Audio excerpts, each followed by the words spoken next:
Hello, good afternoon, everyone, and welcome to the FCCJ Foreign Correspondents Club of Japan. Thank you for being with us today in person or online. This event is being live streamed, so please make sure your mobile phones are switched off or is in silent mode.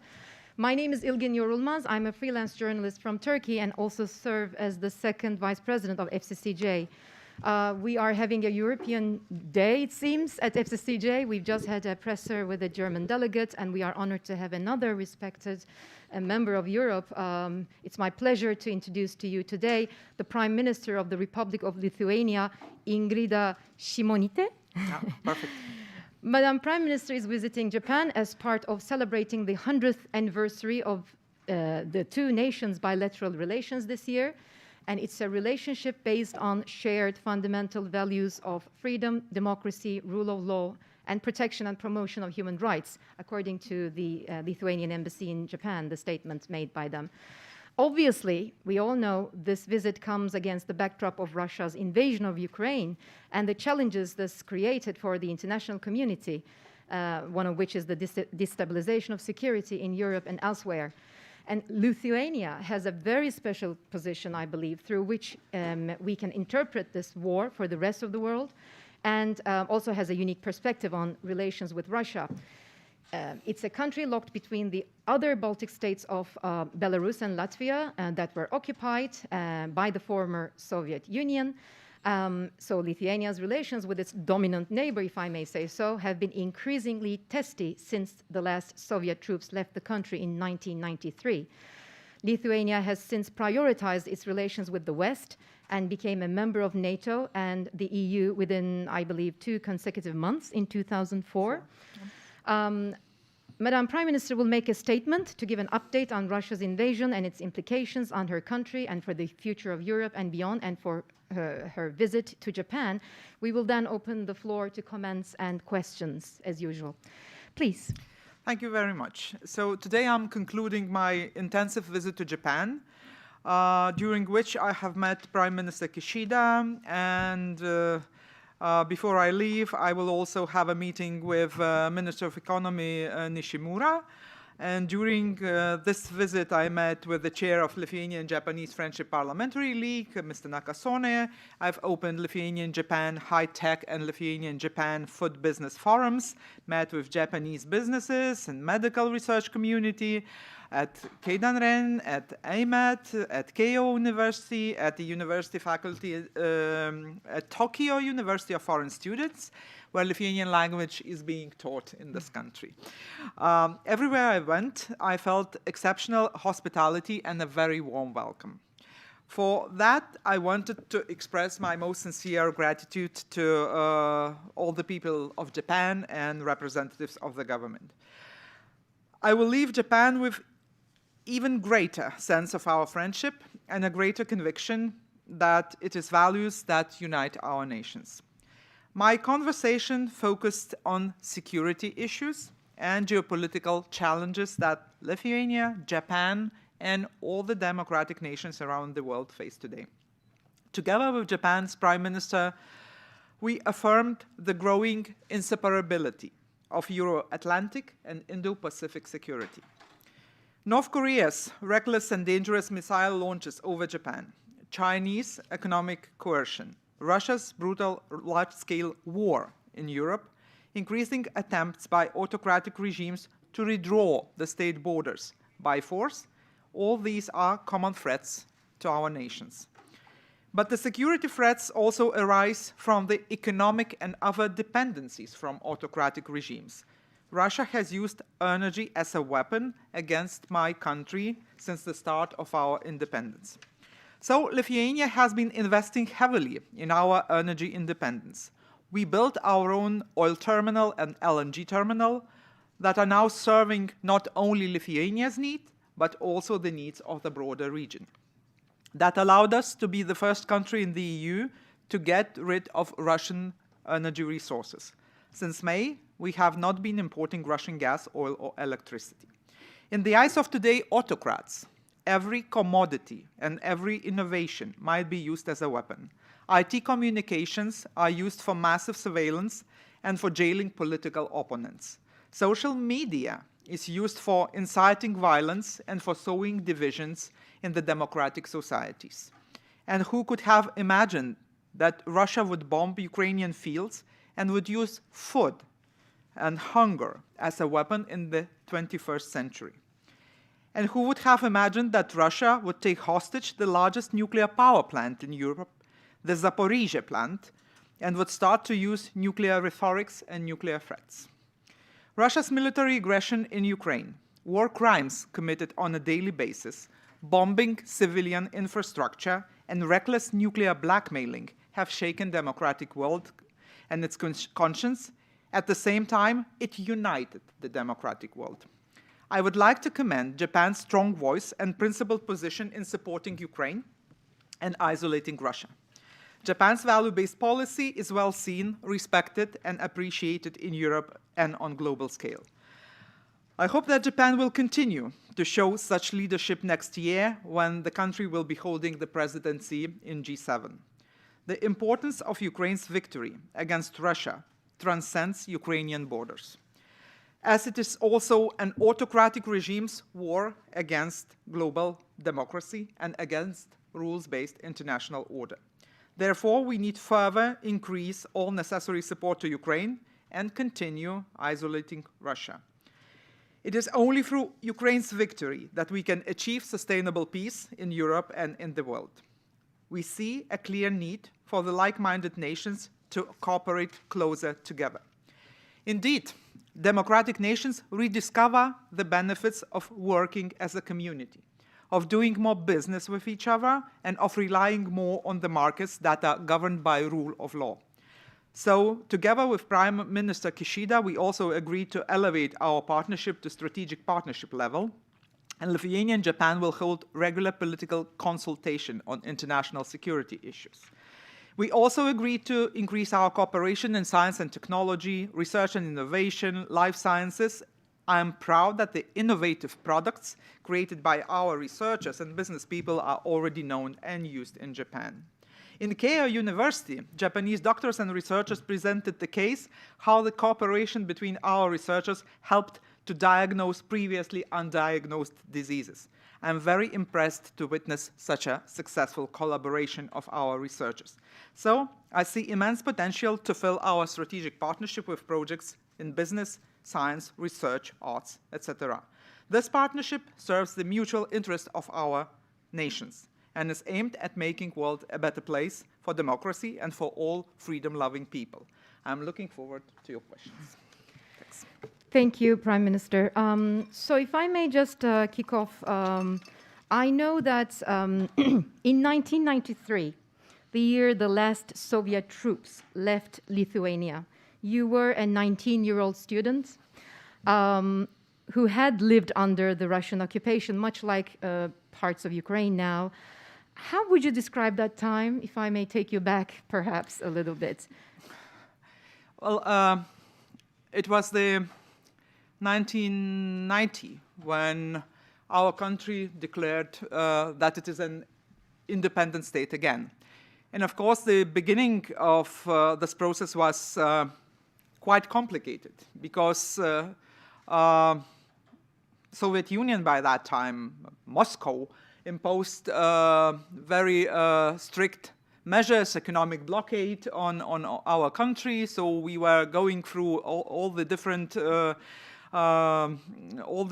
experiences. Quite many of them were complicated, so to say, and it took time until international community started to recognize us as a state, with Iceland being bold enough to be the first. This is how small nations sometimes tend to see the trends that are upcoming. And I must say that when Russian troops left the country, it was after a very long period of negotiations between Lithuania's leaders and Russia's leaders, who by that time seemed to be ready to transform Russia into a democratic state. Unfortunately, and this was the hope, I think, of the neighborhood of Russia at that time. but unfortunately it never happened. But for me, who had a chance to live in the empire of lie, where you knew that all the history textbook is a bunch of lies and not a single word of truth about how your country has become a member of Soviet Union, about Ribbentrop-Molotov Pact, about Second World War, about deportations, about sufferings of our people when Soviet occupation started. Well, that was really, the most important moment of time to realize that your country is actually back.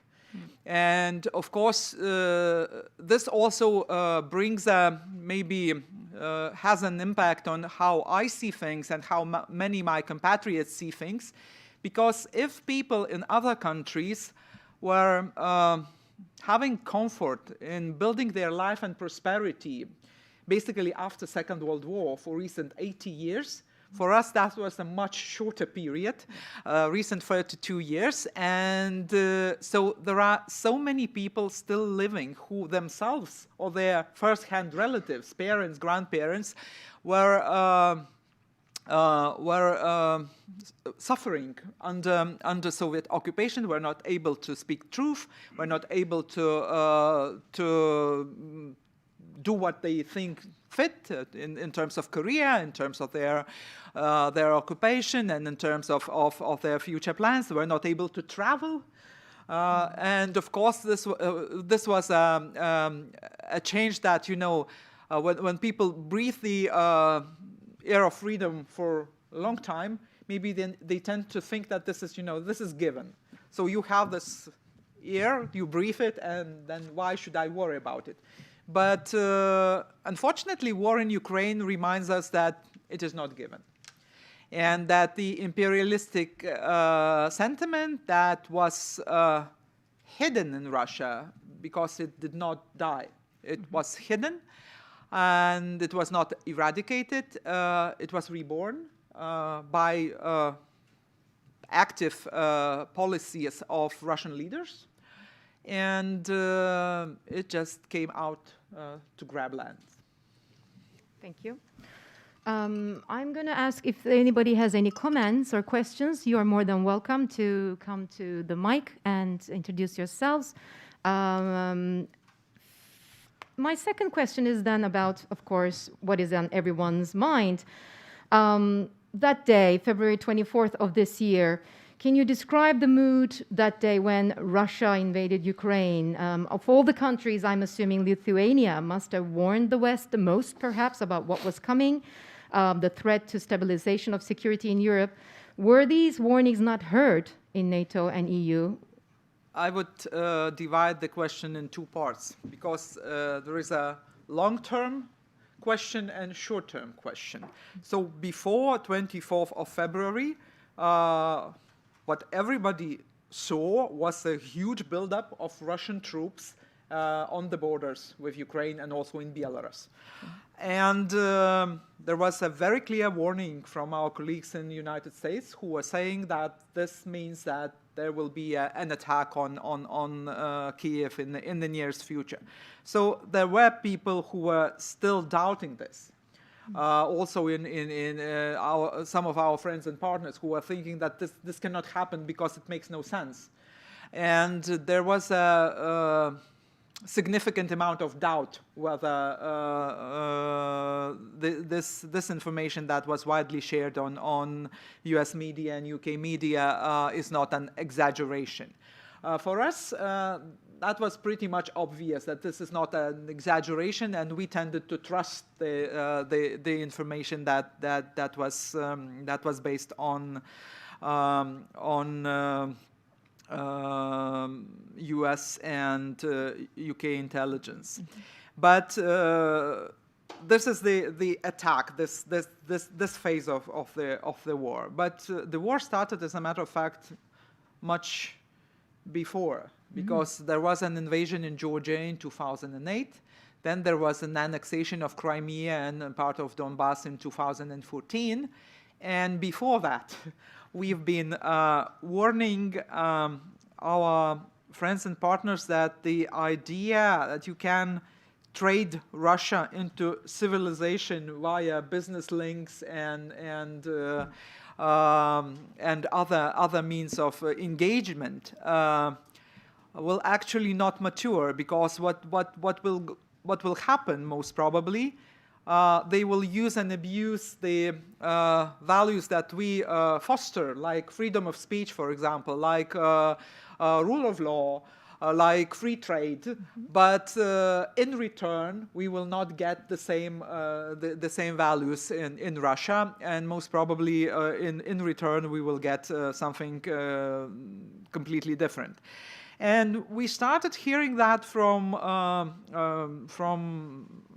I would say the most sort of the vantage point could be mentioned where Putin made his Munich speech in 2007, and basically he bluntly said what he's going to do, if you read through the lines. But of course, in the democratic part of the world, it is so hard to understand that you should not judge the Russian leader according to the standards that we use in our countries. I mean, he doesn't have to face media. He doesn't have to face opposition because he has extinguished those. He doesn't have to face electorate because all the elections are fake for a recent 20 years. And so then when you think that the checks and balances that are normal for a normal society would work, they would not work because there are no checks and balances. And this is a very important thing. And he saw that instead of being strict and demanding on every step he took, whether he was jailing his political opponents or journalists or killing media people, whom many were killed in Russia many years ago throughout the period even of first years of Putin being in Kremlin. There was never a real reaction to what is happening. So I think he saw that as an encouragement. In 2014, when he annexed part of Ukraine, reaction was rather meek. So that was also an encouragement for him to move further. So he waited for a couple of years and attacked on the 24th of February. So yes, we've been expecting this attack one day or another, because on Monday he gave a crazy speech, and then he had this format, this federation something council or whatever format, and it was obvious that it is a question of days. For some of the leaders, it took to see the missiles striking houses in Kiev and suburbs to actually understand that this can happen in Europe in 2022. Thank you. Anyone? Please, Karin.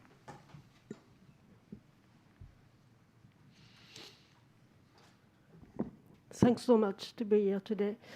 I'm Karin Nishimura, working for Libération newspaper in France and Radio France. I have one question. Do you ask to the Japanese companies and Japanese government to stop the partnership in a gas project named Sakhalin 2? Well, we encourage all the governments and all the companies in the democratic countries to decouple their business activities from Russian activities as soon as possible.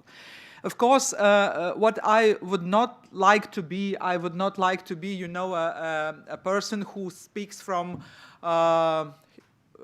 own experience with a sort of with an intention to lecture people, because. Well, let's take the gas situation in Europe. We've been warning our friends in Europe to not to rely too much on Russian gas supplies, because that might backfire, and it backfired this year. And I mean, for us, this is, yeah, we face the same challenges in terms of prices that are very high, much higher than historically, but in terms of security of supply, since we've built the LNG terminal years ago, and we have it operational, we're fine. We were able to say to Russia, we are not taking any of your gas anymore. Some other countries have different situations, so that's why there was no agreement on, for example, on sanctions on gas in the foreseeable future. But Russia imposed those sanctions themselves, so European countries and companies had to move really fast to prepare for this winter. Because what Russia started, it started the blackmail using gas. So I think this can backfire in whatever business, in whatever relation, whatever government or company is having with Russia.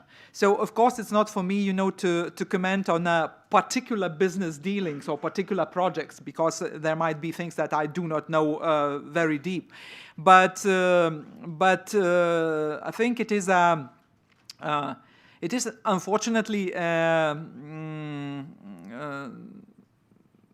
reality that dealings with Russia do not only harm democratic world in terms that it gives money to Russia, but it also harms the business itself because it poses risks that were not most probably calculated when those partnerships were started. So that's why so many companies are actually quitting, even writing down huge losses of participation in different energy projects or other projects in Russia, because there is a risk of facing sanctions, first and foremost, but there are also other risks because, well, one day Russia might come and say, goodbye, you were not there, so this is mine. And we know the examples where that happened. So I think it is a safe strategy, so to say, for our companies and our part of the world simply to unwind those activities as soon as possible. Thank you. Yes, please.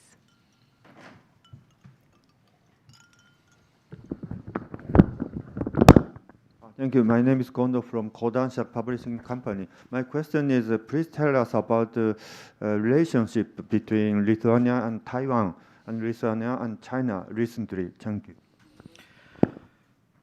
Well, I will try to make long story short, but Lithuania was one of the few European countries that did not have a representative office for relationship with Taiwan. And when my government took office in the end of 2020, we had a political decision, a political agenda to sort of switch our focus or maybe expand our focus more towards Indo-Pacific region. Because we are all cozy and fine in our European Union house.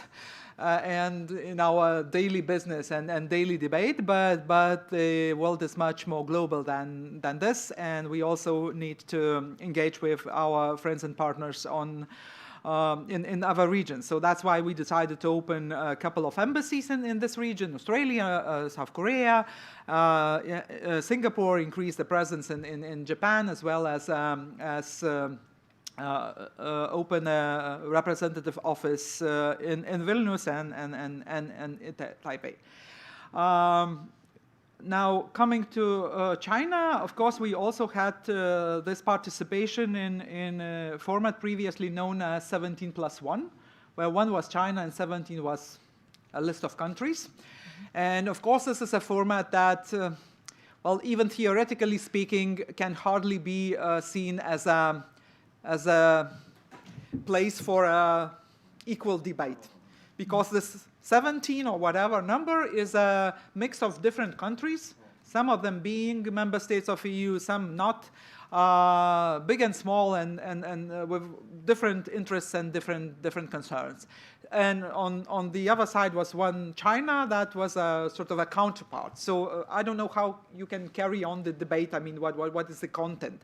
And so we were looking at the participation in this format, and we decided that For us as an EU country, the most practical way to discuss issues with China is, of course, through EU, because what is the main sort of source of relations is trade, and trade policy is EU policy. It is not a individual Lithuanian policy. There, EU and China are comparable partners at debate on whatever issue. So we've quit this format 17+1, and then of course we're strongly advocating this 27+1 approach at European level. So I don't know which of the movements were not to the liking of Chinese government. But apparently some of them were not liked by Chinese government. Which was sort of first or second, or what is the list, I cannot comment, because it is equally complicated, like with some other non-democratic countries where you do not actually understand where is the problem, because there is lack of transparency in communicating the problems, so to say. So, and yes, in the end of last year, we've experienced some problems for our exporting companies to enter Chinese market, because there were all sorts of issues on customs and whatever. But in our history of relations, complicated relations with Russia, as was mentioned, we've experienced something like that on numerous occasions, because there were, like, all of a sudden somebody finds some bacteria in your dairy products or meat or something, and this is, like this works as a tariff barrier, but there is no clear communication what is wrong with your exports and why all of a sudden you cannot pass. So what we decided to do, we decided that this is not, an issue, sort of a bilateral issue, because this is also an issue of a trade between EU and China. Especially after we felt that some companies who have their counterparts in Lithuania were experiencing the same, because they have parts in their production that were produced in our country. And of course, this is a interference in EU market, as a matter of fact, because single market is single market, and not a third country is there to decide who will invest where and who will have what partners in European Union. So European Commission took this case to WTO, because we think this is a violation of WTO rules, and if we are all members of WTO, then we should discuss this dispute according with the rules that are set by the WTO. So I cannot say that this situation is somehow very pleasant, but this is not about Lithuania looking for a chance to quarrel with other country. We were deciding on what is our sovereign decision. We decided to open up, to let Taiwan open up a representative office. This is not a diplomatic office. This is not an embassy. This is an office that has a very clear mandate, and there are plenty of offices in other countries. And economic ties and also academic ties and other ties between our nations will benefit greatly, I think, from this decision. But and I don't think that somebody can ban us from doing this, because I mean this is not something that has to be decided by other countries than Lithuania itself. So this is briefly how I see the situation. If I may just ask you one clarification also about China, following up the same question. I believe you're talking about the trade barriers to shipment of goods from Lithuania, and the UK and US have also actually warned China about this, and it being politically motivated. And EU, you mentioned EU trade policy. We heard at an earlier press conference, if I'm not mistaken today, that German Chancellor let Chinese invest in Hamburg Harbor and also wants to allow the sale of a chip plant to China. Now, I cannot verify this, but this is probably from a good source. So would Lithuania then be also open to such kind of cooperation with China after what you've experienced? I think that this is one of the areas where we need to be very careful. And in our case, we have legal restrictions for countries that do not meet the criteria of transatlantic partnership in a broad sense to participate, for example, in critical infrastructure, because we think it's unsafe. And I very much would advise other countries also to follow suit, because Western countries, United States, European countries, Japan are countries that have plenty of competence themselves to create whatever technologies are needed for our daily needs. We know issues with data protection. We know issues with cyber threats. Yes. So we would want to be on a safe side. That is why we are very selective on who can invest or who can even sell products to our companies or our infrastructure developers to ensure, for example, telecommunication or other systems that might be needed. So I cannot comment on a particular projects that I do not know much about, but I think in terms of critical supplies, including semiconductors and other materials or components that are critical for our industry and for our economy, it is very important that democratic countries build resilience and are able to supply themselves sustainably and cooperate more among themselves than with countries that we cannot potentially trust because they do not stick to the same rules as we do. Okay, self-sufficiency. We have an online question about another cooperation, perhaps, between Japan and Lithuania this time. Eric Johnston of Japan Times is asking, for the 3Cs initiative, what specific areas of infrastructure investment from Japan does Lithuania wish to see? If I may also ask you to please explain for those who are not familiar, the 3Cs initiative. Thank you.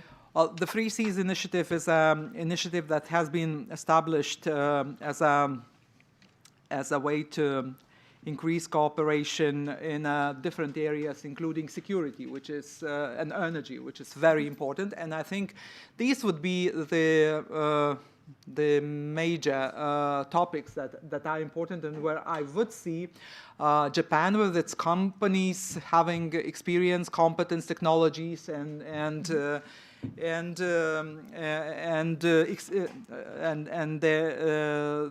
interest to participate in those initiatives, because this is something that that makes the democratic world safer than it was before, because this is broader cooperation than EU or NATO. It is a little bit more multi-discipline. So participation of other democratic nations in this project is crucially important. Okay. Any comments, questions so far? Let me continue then with what you've been doing here in Japan in terms of collaboration. I believe you were accompanied by a significant trade commission from your country. Yeah. And 2 weeks ago, Lithuania also attended BioJapan 22. So in general, what are some of the high-tech sectors and priorities that you're planning to implement in Lithuania's economic future?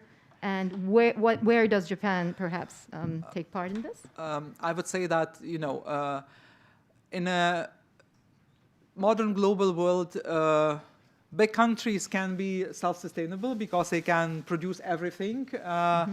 and they basically have enough capacity to be whatever, from foodstuffs to high-end technologies. But small countries usually have to find the spots of excellence, and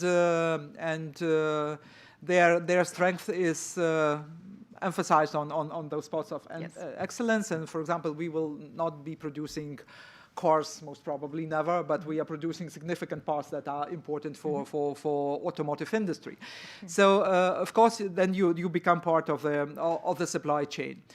But for Lithuania, those areas of excellence where you find good basis in education at universities, and then you can sort of lead that through to business, semiconductors, optoelectronics, lasers, because quite many of cameras that are in the iPhones most probably were cut using laser that has been produced in my country.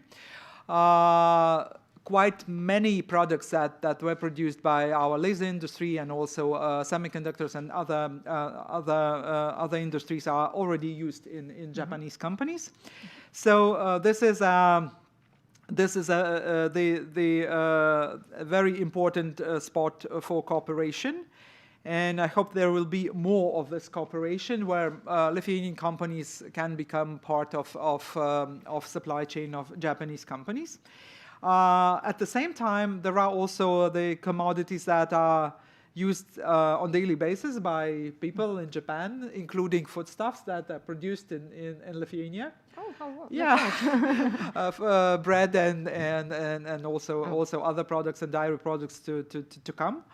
And they are liked here and enjoyed here. That's why there was a high-tech part, but also a food part, where companies between our countries can cooperate in providing Japanese consumers with a variety of food products that our companies produce. And I think this is also very important, because this is so basic on one hand, but on the other hand, knowing the very high standards of food safety in Japan. Of course, this is a very challenging market, but also very interesting to our companies. So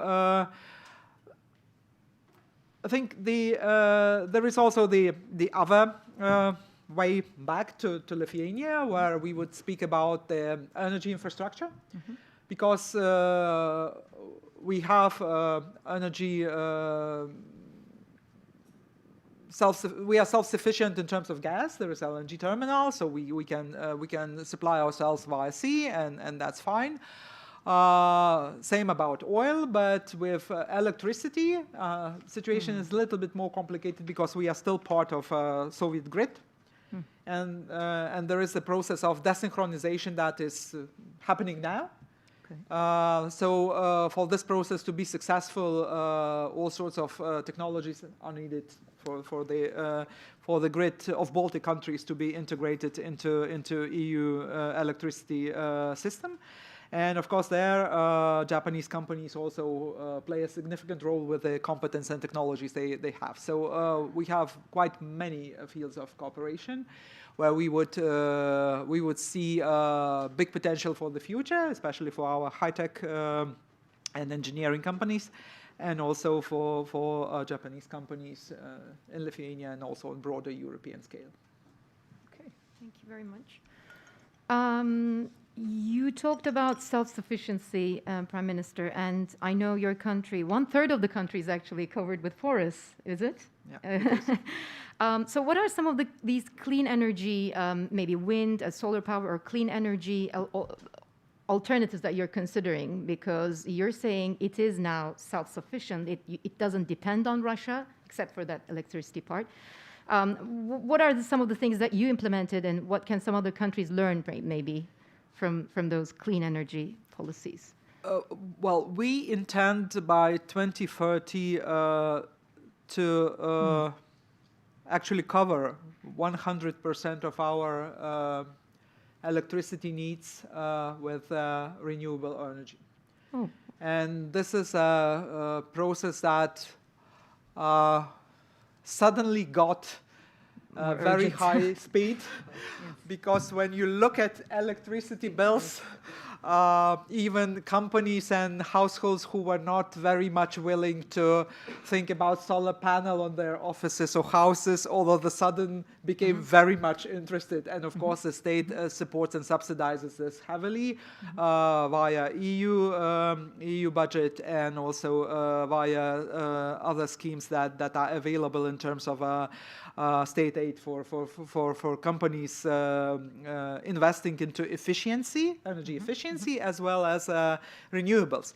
So it is doable because Lithuania's energy mix is now 30% of own production and 70% of imported electricity, and this electricity is imported from EU member countries. Okay. But of course, after the closure of Soviet nuclear power plant, we lost a significant part of generation that we used to generate using this nuclear power plant that we had to close and decommission. So this gap needs to be filled by some other choices. Gas is not an option, given that it contradicts the zero CO2 policies of European Union. So there is no much sense to invest in something that will disappear in 10 or 20 years. So our strategy is to rely on wind and solar and renewables first, and this will serve as two goals, because of course that will keep us in line with the EU's attempt to reduce CO2 emissions and come to zero emissions in 2050, but at the same time it will use the available resources that are there. Of course, the big part of this picture will be offshore wind projects that will start, I think, very soon. Onshore wind projects are already ongoing, as well as solar. So we think this mix will be able to cover our our electricity needs by 2030. Of course, it is hard to predict what will be the electricity need by 2030 because life is changing rapidly, and there are more and more things that are electricity consuming rather than consuming something else. And this trend of get rid of fossil means that we need something else, and this something else might be electricity, and you need to produce electricity. So, of course, depending on how this develops, what are new technologies, there might be technologies that we cannot speak about now, but definitely those technologies will be clean technologies in terms of CO2 emissions, because this is a trend in Europe, and I think also globally in developed countries, because everybody understands that there will be a need to cut significantly on fossil fuels in the nearest future, especially where paradoxically quite a big part of those fossil fuels come from the countries that are not democratic. And buying those resources from these countries, we are financing their capacity to strengthen their muscle against their neighbors. So, of course, this is also, for us, the CO2 reduction transition in Europe is not only about climate and the planet, but also about security and safety, because the energy mainly came from Russia. Any questions from the floor? Maybe, yes, please. And then, Karin, another one if you want. Thank you. Please state your name and affiliation. My name is Kurt Heinz. I'm writing for German universities. So my question is, since Lithuania was part of the Soviet Union, a number of Russians have settled there. So do you have any problem with this minority, or what is doing the government of the Baltic states and Lithuania to feel these Russians as Lithuanians? Thank you. Very good question. So Lithuania's situation is somewhat specific in comparison to other Baltic countries. Russian minority is very small. in Lithuania, because there were quite many military people who moved away with the Russian army, and so the rest who were either living in Lithuania through ages, so they were like loyal citizens of the country, and the people who came from Russia during Soviet occupation. Well, the picture would be mixed, I will say frankly.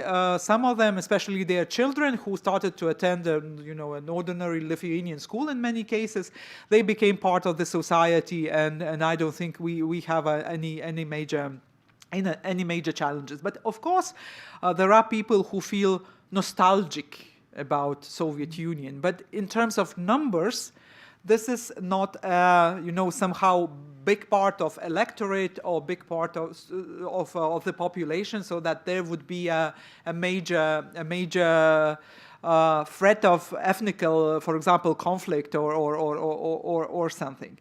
I must say that on the contrary, after Russia regime started to oppress political opponents, journalists, civil society activists, there were quite many people who fled Russia and came to Lithuania in this recent 15 or 20 years, because they were not able to live in Russia anymore. So these are not our citizens, but these are people whom we provide humanitarian visas or political shelter, for that matter.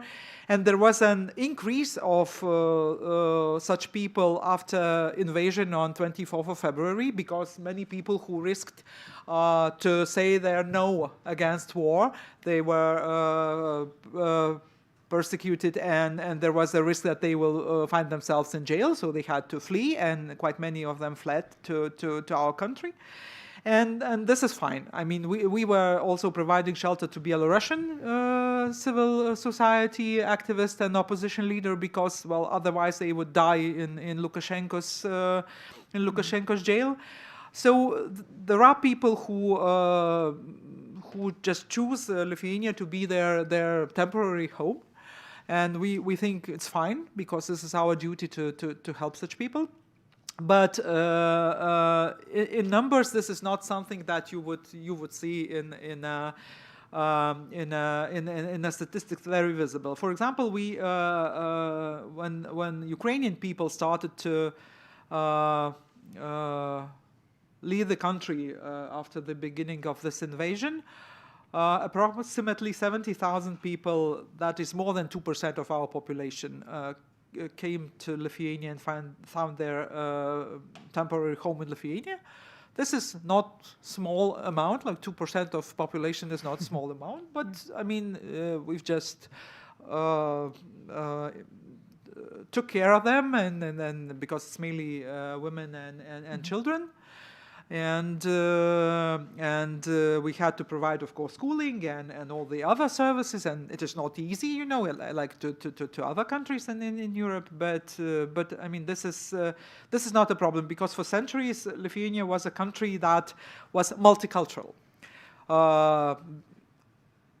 Before it was occupied by Russian Empire, it was a very multicultural country, a commonwealth with Polish kingdom, so many people of different nationalities live there, and it is not a problem of whatever ethnical nature.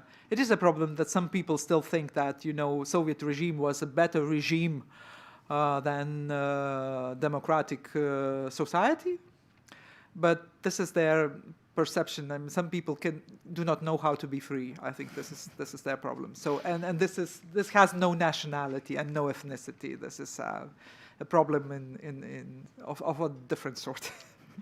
I believe one of the latest, in fact, figures, Russian citizen fleeing Russia and taking shelter in Lithuania, Ksenia Sobchak, a TV presenter and TV host and ex-presidential candidate, who fled just very recently, and whose father happens to be Anatoly Sobchak, of course, Putin's mentor. But anyway, so that's a piece of information. just happening. We have one online question, and then I'm going to ask a final question from the floor before I ask my final question, if I may. This is from Tom O'Sullivan, who's an associate member of FCCJ. He's asking, Lithuania has been exceptionally brave confronting China and Russia. Is the Prime Minister concerned that other members of the EU have been less willing to confront Putin and Xi Jinping? I would say that there is sometimes a perception that, Lithuania is a country that do want quarrel with somebody. This is not the right perception. What we think is important in this respect is that we must understand that freedom is not given. So if you want to keep your freedom, then you cannot allow somebody to take, a centimeter, then a meter, then 10 meters and think, oh, it's not a big deal. Let's live on because this is, nothing happened. Because this will turn into big problems. So something we saw here. So it's not that, that Lithuania would not want to be good neighbors with Russia. But for us to be good neighbors with Russia, Russia needs to be a different country. Because if it does not want to be a different country, which is sad, then it means that the relations cannot be close because, you cannot trust people who do not share the same values as you do, because at some point they will use your strength as your weakness, and this is something what is happening. So I think I cannot blame other countries, neither the politicians nor the citizens, although politicians should be a little bit more far-sighted. But this is something that I've been mentioning in the beginning, where you have 80 years of prosperity or prosperity building and understanding that, there can be no war in Europe. This is like, this was a nightmare of the past. So now we are just moving on and moving forward and increasing our welfare and making new friends and making new connections. So at some point it is maybe, that you do not pay attention really to the things that something has changed, that there is a significant shift towards ideology rather than to what you think is important. Because I think that at some point, most probably Russian leaders simply felt tired of trying to build a modern and developed state. And when you know that society will demand this, because this is normal for society to demand this, then what do? First and foremost, you cut on free press so that nobody can raise a public question. Then you cut on political opponents. And then you start this propaganda where you give ideology some fake idea for a homeopathic drug. And I think this is what played the trick. So we heard that. Not all our colleagues heard that. Do I blame them? I cannot blame anyone. I just know that I've heard that. We were trying to be persuasive in making our arguments heard. We were not. But now we are facing this in a very heavy way. I mean, people are being killed every day so that we would be proved to be right, which is very sad. Yes, Karin, please. There are no other questions. Sorry, one more question. Young people across Europe are fans of Japanese animation and Japanese manga. Is it also the same in Lithuania? Many people in Europe were able to enjoy Japanese manga for many years, and we were not, because we were supposed to read Soviet newspapers. So this is, I would say, generational. For younger people, of course, this is very important, and many fans and people who are younger than myself, they have deep knowledge of Japanese pop culture, but people who are older like myself, so we had to cope learning from our younger brothers, sisters, and sometimes from the kids. So this is exactly the thing that correlates to what I've been telling. You cannot understand, most probably, or maybe you can. This is not a personal sort of this is not a shaming or something, but I mean, it's hard to imagine how a system where you do not have any chance to travel abroad, to see what is on TV in other countries, what is written in the newspapers, and everything that what you get is a pure fake, like Orwell in 1984. I mean, this is a reality, and this is a reality in Russia now, unfortunately.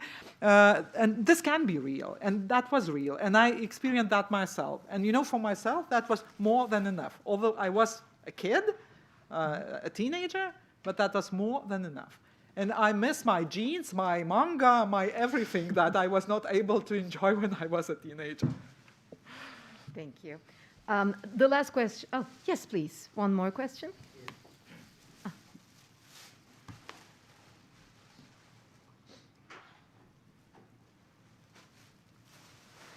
Thank you. To reduce... Can you introduce yourself, please? Pardon me. I'm Takeshi Hara, and member of this club. Thank you. To reduce energy dependence on Russia, do you think your country still thinks of the nuclear power as one of the one of the energy source alternatives?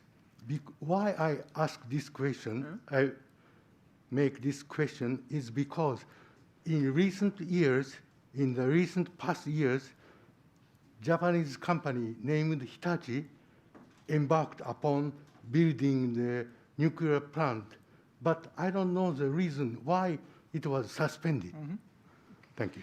Thank you. That's a very good question, because the right place to ask this question. I was in government 10 years ago when this project was initiated. It was initiated by the government where I was a Minister of Finance.